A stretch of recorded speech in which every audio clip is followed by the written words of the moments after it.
자, 8월 18일 금요일 불타는 주식둥이 오늘도 시작합니다. 자, 오늘까지도 시장이 좋지 않았습니다. 주봉으로 봤을 때도 크게 음봉이 좀 나오는 그런 마지막까지의 모습이었고요.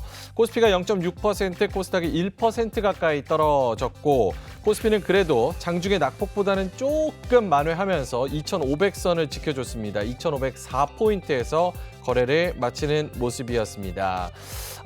인기 검색 상위 종목 보면요. 오늘 에코프로가 3% 떨어졌고 휴비스 같은 맥신이라는 또 신물질에 대한 뉴스가 나오면서 역시나 이제 테마주로 휴비스 등등 다른 관련주들이 상한가를 또 기록하는 모습이었고 오늘 반도체주가 좋았습니다. 특히나 한미반도체가 20% 가까이 상승하면서 57,800원에 거래를 마치는 모습. 반대로 LK99 관련주들은 오늘 하한가를 기록하는 모습이었습니다.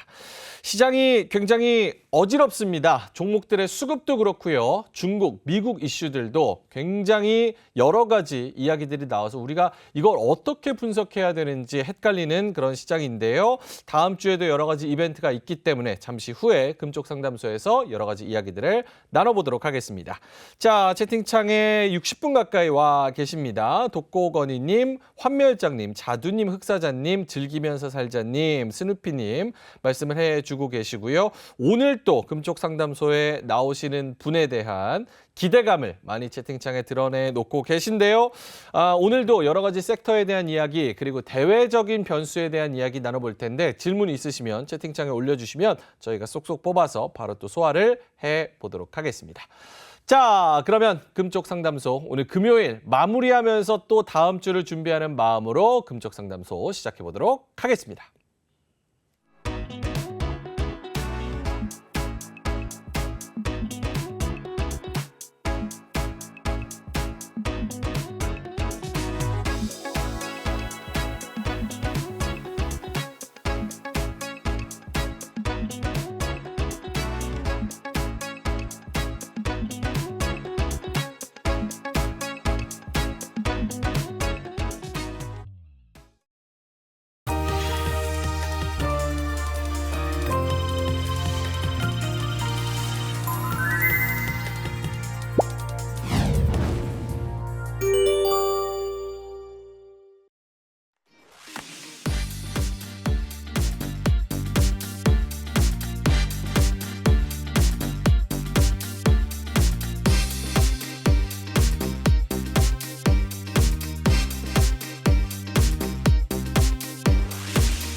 자, 그러면 오늘의 금쪽 상담소 대단한 분이 또 나와 주셨습니다. 신한투자증권 이선엽 이사님 모시겠습니다. 어서 오세요. 네, 안녕하십니까? 저희 방송은 처음이신가요? 예, 처음인데 되게 좋네요. 네. 어마어마한 곳입니다. 네. 저희가 곧 구독자 10만을 앞두고 있는데 아유, 넘어야죠. 100만 가야죠. 100만 그렇죠? 단기간에 100만 가야죠. 아직까지는 좀 먼 길 같은데 저희가 딱 500명 부족하거든요. 예. 그래서 이사님이 다른 곳 가셔도 야, 이비 진짜 대단하더라. 요 말씀을 한 번씩 해주시면. 아이, 그럼요. 올 때도 너무 환대해 주셔서 되게 좋았고요. 예. 여기 사무실 뷰도 좋은 것 같고 또 이제 뭐 이렇게 운영하신 분들도 너무 훌륭하신 것 같아서 예. 제가 또 많이 이렇게 소문을 내드리도록 하겠습니다. 아이, 감사합니다. 예. 저희가 좋은 곳에 또 모신 만큼 오늘도 좋은 이야기들 많이 준비가 돼 있죠? 네. 예. 자, 그러면 첫 번째 주제 한번 가보도록 하겠습니다. 오늘의 금쪽 상담소 주제 보여주시죠. 자, 일단은 대외적인 이야기부터 해볼게요. 네. 지금 사실 이번 주에 코스피가 이렇게 변동성을 보인 게 최근 몇 달 동안에는 일주일 동안 이렇게 빠지는 게 그렇게 쉽지는 않았는데 중국에서 이상한 얘기 들려오고 당장이라도 내일 중국 망할 것 같은 이야기들이 들려오고 미국에서도 금리 인상 한 번 더 할 수 있다. 플러스 신용평가사에서 너네 그런 대형 증권사들, 금융사들 업무 환경이 안 좋아서 신용등급 내릴 수도 있어. 이런 이야기들 나오는 거 보면 이게 대외적인 변수가 실제로 우리가 위협으로 좀 생각을 해야 되는 건지 일단은. 위협적이죠. 위협적이죠. 네, 위협적이고 그래서 시장이 좀 밀리고 있습니다. 그러면 이 두 가지 변수가 시장의 방향을 바꿀 거냐에 대해서는 예. 조금 더 지켜볼 필요는 있겠습니다. 우선 하나하나씩 조금 뜯어보도록 하겠습니다. 먼저 미국의 최근에 국채 금리가 크게 올라가면서 시장이 조정받은 부분들에 대해서 고민해 볼 필요가 있겠습니다. 먼저 이렇게부터 말씀을 드려볼까요? 미국의 국채가 왜 올라가지? 10년물 국채가 지금 4점 뭐 몇을 넘어서 뭐 4.3 넘어가기 일보 직전까지 와 있습니다. 예. 많은 요인들이 있을 겁니다. 그런데 기본적으로 그동안에 올라가지 못했던 미 국채 10년물이 저렇게 급상승하게 된 가장 큰 배경에는 예. 수급적인 요인 말고 미국 경기가 예상보다 좋을 거란 기저가 깔려 있는 거죠. 저 미국 경기가 연착륙이나 경착륙 이상 뭔가 올 줄 알았는데, 즉 경기 침체가 올 줄 알았는데 그렇지 않을 거다라고 생각을 바꾼 게 이번 달이었었어요. 지난달부터. 미국에 있는 대부분의 헤지 펀드들은 올해 시장을 굉장히 부정적으로 봤습니다. 부정적으로 보다 보니까 당연히 채권을 샀겠죠. 채권은 아무래도 경기가 안 좋으면 돈을 버니까. 예. 그런데 그 생각이 뭔가 잘못됐다라고 느낀 게 지난달 말부터였었고, 그래서 이번 달에 들어서 급격하게 미국에서 경기가 침체로 들어갈 거란 전망을 바꾸기 시작을 했습니다. 예. 그럼 저는 이렇게 여쭙겠습니다. 미국의 금리가 올라가는 게 결코 우리한테 반가운 건 아닙니다. 그러면 미국의 금리가 올라가는 가장 큰 이유가 경기가 생각보다 나쁘지 않은 건데 예. 경기가 나쁘지 않은 상황이 지수의 방향을 바꿀 요인은 아닌 거죠. 자, 우리가 생각하는 금리가 올라서 미국 경기가 침체로 가고 경책륙으로 간다라면 지금의 조정이 단순한 조정이 아니라 예. 지수의 상승의 끝을 알리고 지수 하락으로 가는 첫 번째 단추일 수 있겠으나 지금 금리가 올라가는 가장 큰 이유 중에 하나가 미국 경기가 생각보다 나쁘지 않아서 또 생각보다 좋을 거라는 기대감을 반영하고 있다라면 일정 부분 그동안 많이 올라온 데 따른 조정은 가능하겠지만 시장의 방향을 바꿀 정도는 아니다라고 봐야 될 것 같습니다. 따라서 지금 금리 상승에 따른 조정은 비록 아프기도 하고 또 한 번 더 제가 볼 땐 지수 조정 가능성을 염두에 둘 수는 있겠으나 예. 전체적으로 큰 방향성 요인은 아니다라고 판단을 하고 있습니다. 그러면 아니 뭐 다 좋은데 왜 이렇게 뭐 다 좋은데 경기가 좋은 것도 좋은 거지만 그거 외에도 요즘 여러 가지 요인이 있다라고 얘기를 하잖아요. 그 요인 중에 가장 여러분들이 알고 계신 것들이 채권 시장의 수급이 엄청나게 꼬인 거죠. 예. 그냥 우리 표현으로 미 국채를 파는 사람만 있고 사는 사람이 없는 거죠. 예를 들어서 미국의 중앙은행이라고 불리는 FRB도 페드는 지금 QT 즉 양적 긴축이라고 해서 지금 풀어놨던 돈을 현재 걷어들이고 있죠. 예. 걷어들이는 방법이 채권을 팔아서 돈을 걷어들이는 거거든요. 그러면 미국 중앙은행도 채권을 팔고 있고 그럼 미국 정부도 채권을 사줘야 되는데 이 친구들이 요즘 세금이 덜 거쳐서 돈은 더 많이 써야 되고 그러니까 채권을 더 발행을 하는 거죠. 네. 그러니까 채권을 더 공급을 하니 역시 파는 사람만 되는 거고 또 여기에다가 최근에 일본이나 중국 같은 경우도 통화정책 변경 또는 중국 같은 경우는 위안화 약세를 막기 위해서 달러를 팔고 위안화를 사고 있는데 예. 말이 그렇지 달러를 파는 행위 자체가 제가 볼 때는 미 국채를 던지는 거고요. 그렇죠? 잘 보시면 아니 시장에는 국채를 던지는 사람밖에 없고 사는 사람만 없는 이런 그 수급이 꼬이는 현상들이 있다 보니 문제가 됐는데 여기 하나 더 불을 지른 게 있습니다. 예. 그게 뭐냐면 앞서도 말씀드렸지만 미국에 있는 대부분의 헤지펀드들이 올해 시장을 안 좋게 봤었는데 예. 생각보다 좋게 되면서 기존에 들고 있었던 국채를 팔았던 걸 지금 손절매를 하고 있으면서 예. 사실 숏 커버라고 그러잖아요. 이런 것들이 들어오면서 국채 수급이 단기적으로 굉장히 꼬여 있어서 사실 제가 부를 땐 미국 국채가 원래 오를 것보다도 더 과대하게 오르고 있다라고 판단이 듭니다. 만약에 지금 오르고 있다 보니까 시장에서는 해석을 오르는 데다 맞춰서 자꾸 과대하게 해석을 합니다. 아하. 그래서 얼마까지 오를 거다. 예. 물론 이제 레리 서머스 교수님 같은 경우도 4.5까지 오를 수 있어. 예. 또 뭐 우리가 알고는 또 여러분들 같은 경우는 또 4.75, 뭐 5.5까지도 얘기하신 분도 있는 거지만 사실은 제가 볼 땐 너무 과장되어 있다라고 생각을 하고 있고 현재 있는 이 수급 요건이 어느 정도 풀리는 시기가 되면 아마 이번 달 지나면 저는 가능할 거라고 보는데 시장은 그 뒤로 점차 안정을 찾아갈 가능성이 높고 그러면 수급적인 요인도 있는데 도대체 무엇 때문에 국채가 돌아설 수 있느냐. 예. 쉽게 얘기하면 올라갔던 분들이 안정이 될 수 있느냐. 결국엔 우리가 생각했던 것보다 물가가 그렇게 높지 않구나. 또 경기가 나쁜 건 아니지만 그렇다고 금리 인상 효과가 나타나서 줄어들고 있구나는 걸 여러 가지 확인할 수 있는데 예. 그중에 하나가 고용지표입니다. 그래서 고용지표가 비농업법은 고용지표로 9월 초에 나오잖아요. 비농업법은 고용지표가 15만 명대 이하로 떨어지면 시장에서는 이게 우리가 생각하는 정도로 미국채 금리가 올라가지 않아도 되는 거다라고 판단을 해야 될 것 같아요. 그래서 투자자 여러분들께서는 일단은 확인이 우선이다. 그래서 고용이 조금씩 그래도 지금보다는 여유 있어지는 걸 보시고 판단하면 늦지 않을까라고 보셔도 충분히 늦지 않다라고 저는 생각을 하고 있고 예. 우선적으로 그 부분을 먼저 확인을 해보자. 그때까지는 제가 볼 때는 추가적으로 여러분들 약간의 변동성을 조금 더 겪으실 가능성도 있어 보입니다. 그리고 이런 말씀 한번 드려볼까요? 뭐 중국 얘기는 뒤에서도 좀 말씀을 드리겠지만 중국에서 지금 불고 있는 이 안타까운 일들이 분명히 어떻게 진행될지는 나중에 봐야 되겠지만 예. 어떤 경우에서든지 시장에 부정적인 건 분명하죠. 그러면 미국의 물가를 낮추는 요인이라는 것도 분명하지 그렇죠. 않습니까?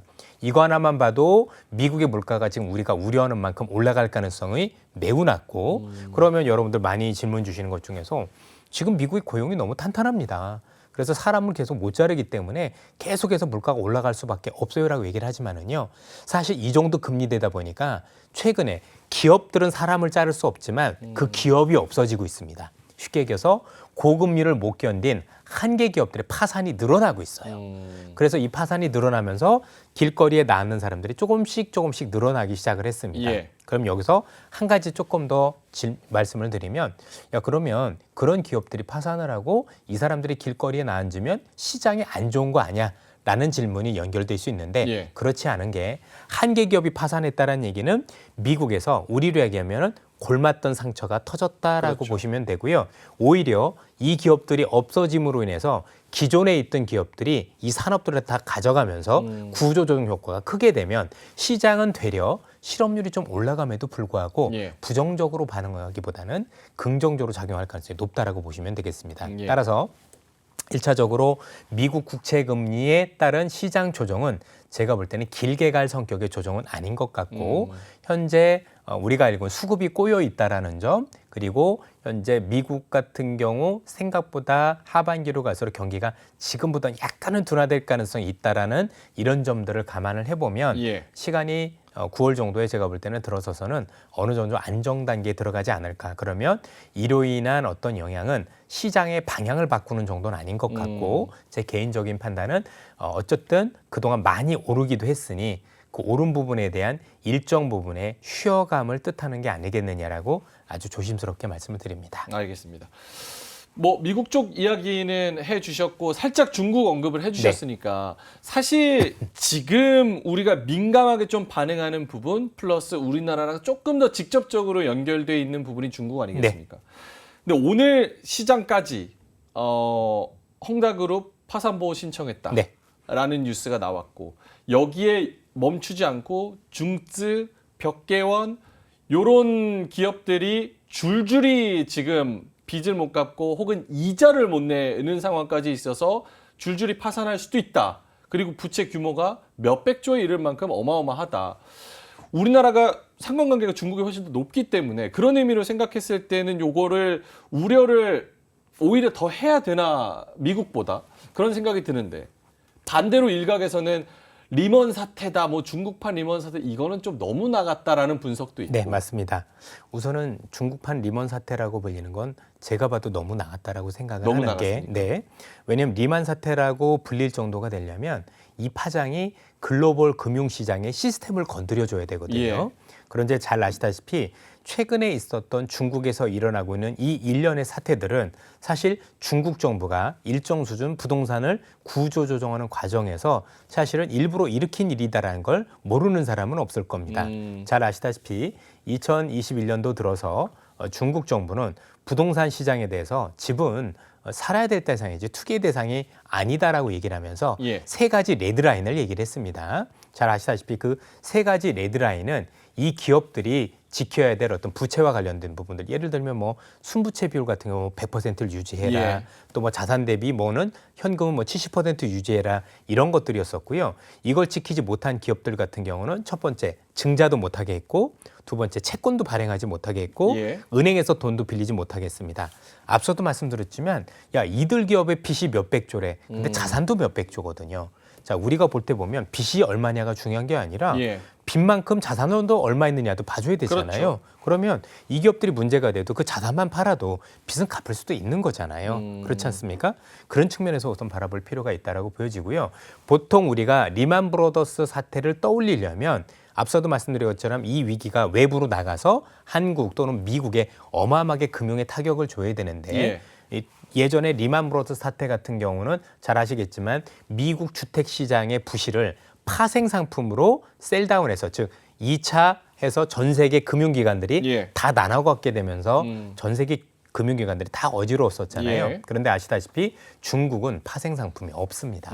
그래서 일단 그럴 가능성도 없고, 또 역외 부채라고 하죠. 달러 부채가 없는 건 아닌데 감당할 수준, 그러니까 중국 정부가 감당할 수준, 그런 정도라는 점에서 그럴 가능성은 매우 낮다라고 저는 우선적으로 말씀을 드리고 싶습니다.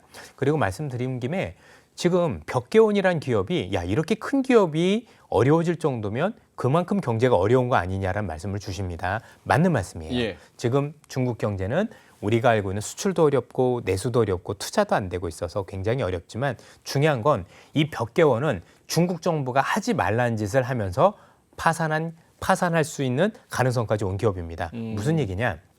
이 기업은 부동산 개발 업체인데 부동산 개발과 관련해서 다른 기업과는 좀 특이하게 돼 있습니다. 지금 현재 중국의 부동산 가격을 보면 1선 도시, 2선 도시, 3선 도시, 4선 도시가 있어요. 1선 도시는 생각보다 부동산 가격이 많이 빠지진 않았습니다. 주로 3, 4선 도시가 엄청나게 큰 폭락을 했는데, 이 벽개원이라는 회사는 부동산 개발이 주로 64%가 3, 4선 도시에 있습니다. 그럼 왜 그랬느냐? 간단합니다. 중국에서 이 부동산 개발 업체들이 돈을 버는 구조는 일단은 지방 정부로부터 땅을 싸게 그 70년간 이상 그렇죠 사용할 수 있는 권리를 얻죠. 근데 상하이에서는 비싸게 받을 텐데 여기서는 굉장히 헐값에 주니까 이걸 싸게 사용권을 받아서 비싸게 분양을 하는 거예요. 그 차익을 벌었기 때문에 지속적으로 그게 될 거라고 생각을 하고, 또 우리가 알고 있는 것처럼 혹시 올해 부동산 시장이 반등할 거라고 해서 사업을 벌였던 거예요. 중국에서는 계속해서 이거 하지 마라. 지방에 지금 집이 남아 돌고 인구가 줄고 있으니 하지 말라고 계속 경고를 줬는데도 불구하고 이 기업은 1, 2선 도시가 아닌 3, 4선 도시 중심으로 너무 무리하게 사업을 확정을 했고 당연히 집이 안 팔렸겠죠. 그렇죠. 집이 안 팔리니까 어려움을 겪고 있는 상황에서 정부한테 SOS를 쳤더니 세 가지 가이드라인. 너희들은 은행에서 돈을 끌 수도 없고, 그다음에 채권을 발행할 수도 없고, 그리고 우리가 알고 있는 것처럼 증자도 안 돼. 그러니까 어떻게 돼요? 그렇죠? 이자가 생각보다 많은 것도 아니었어요. 걔네 자산에 비해서. 여러분들 보시면 이 벽개원이라는 기업은 지난해 보시면 돈 번 거가 1년에 순이익이 몇백 조씩 나는 회사들이에요. 근데 지금 몇백억 원 가지고 지금 이런 문제를 겪는 거잖아요. 결국 중국 정부가 일정 수준 벼랑으로 몰아 넣었다. 쉽게 얘기하면 관리 가능한 게 중요하다라고 생각을 합니다. 그래서 조금 서론이 길긴 했지만 우선 첫 번째 여러분들이나 저나 확인해야 될 건 뭐냐면 이 기업이 어떻게 되느냐 안 되느냐가 중요한 게 아니고요. 현재 있는 이 사태가 중국 정부가 통제 가능한 것만 보시면 됩니다. 어차피 공산주의 체제고 현재 공산당이 경제를 좌지하고 있는 상황이기 때문에, 통제 경제이기 때문에 이 위기가 중국 정부의 통제 안에 들어온다라면 이 기업이 어떻게 되든지 간에 사실 시장에 미치는 영향은 없다라고 봐야 되는 건데, 지금 우리가 아직까지는 못 보는 게 그런 모습을 잘 못 보여주고 있는 거죠. 그죠? 이게 지금 통제를 하고 있는 건가 아닌 건가 모르다 보니 많은 분들이 불안해 하시는 것 같아요. 그런데 제가 최근에 어제였습니다. 오늘까지도 중국에 이제 지인들도 많고 중국에 있는 금융사들한테 이런 것들과 관련해서 일단 질의를 해봤더니 이미 중국에 있는 국영증권사인 CICC를 통해서 이 기업에 대해서 어떻게 처리할 건지 방안을 가져오라고 이미 명령을 내린 걸로 확인이 되고 있고요. 그래서 이미 통제를 시작한 게 아닌가라는 생각이 듭니다. 따라서 우선은 앞으로도 이게 어떻게 진행되는지 즉시 중국 정부가 통제 가능한지 여부는 확인을 해야 되겠지만, 전체적으로 지금 중국 시장에서 보는 거는 통제 가능한 걸로 들어오고 있는 거 아니냐. 그래서 현재 우리가 알고 있는 중국이 이 부동산 시장과 관련해서 통제를 내가 하고 싶은데 통제를 하기 위해서는 이 관련 민간 부동산 관련 기업들을 국유화하거나 또는 우리가 알고 있는 것처럼 뭔가 인수합병을 통해서 내 통제 안으로 들어오기 위해서 현재 작업을 진행하고 있다라고 중국 시장에서 믿고 있는 것 같아요. 그래서 여러분들 최근에 중국 시장에서 지수가 많이 빠진 것 같지만 국영 부동산 개발업체는 주가가 엄청나게 올랐어요. 그런 점들을 반영하고 있다라고 생각을 합니다. 그래서 아직은 뭔가 중국과 관련해서 섣부른 결론을 내리긴 조금 이른 시점이긴 하나 현재 중국에서 진행되고 있는 것들은 통제 가능한 수준 안으로 점차 들어오고 있는 모습들은 관찰이 되고 있는 것 같다는 말씀을 드리고 싶습니다. 그 이사님 개인적으로도 아직은 중국 정부가 여기에 대한 그립은 좀 잃지 않았다라고 판단하고 예, 계신가요? 그렇습니다. 왜냐하면 이 우리가 알고 있는 이 기업과 관련 벽개원과 관련해서는요 사실 이렇게 될 거라고 미리 알고 있었어요. 그러니까 이게 어느 날 갑자기 온 게 아니라 지난해였나 올해 총과 스트레스 테스트라는 걸 진행을 예. 했고요. 이 테스트 안에서 이 기업들이 올해 매출이 지난해보다 40% 이상 줄면 파산 가능성이 높다라고 이미 결과를 전부 알고 있었습니다.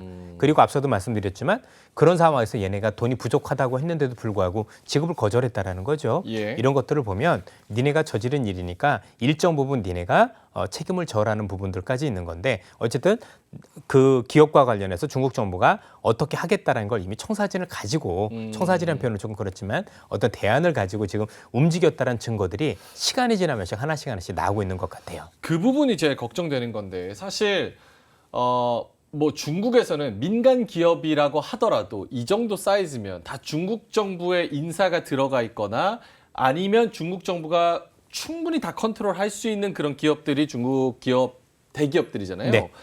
그런 의미로 봤을 때 예전에는 중국 정부가 무슨 뭐 GDP가 뭐 7%, 8%막 이렇게 나올 때는 사실 여기서 뭔가 문제가 생기면은 다 끌어와서 이쪽에서 같이 막을 수 있는 네. 전체적인 체력이 됐었는데 지금은 사실 소매 판매도 예상보다 덜 나오고 산업 생산도 안 나오고 디플레이션으로 들어가고 있고 돈 풀자니 사실 달러가 너무 강해서 돈을 막 쉽사리 풀 수도 없는 상황이고 거기다가 좀 엔진이 될 수 있는 그런 청년들은 실업이 실제 청년 실업률은 거의 40%에 육박한다는 그런다는 얘기도 있죠. 네.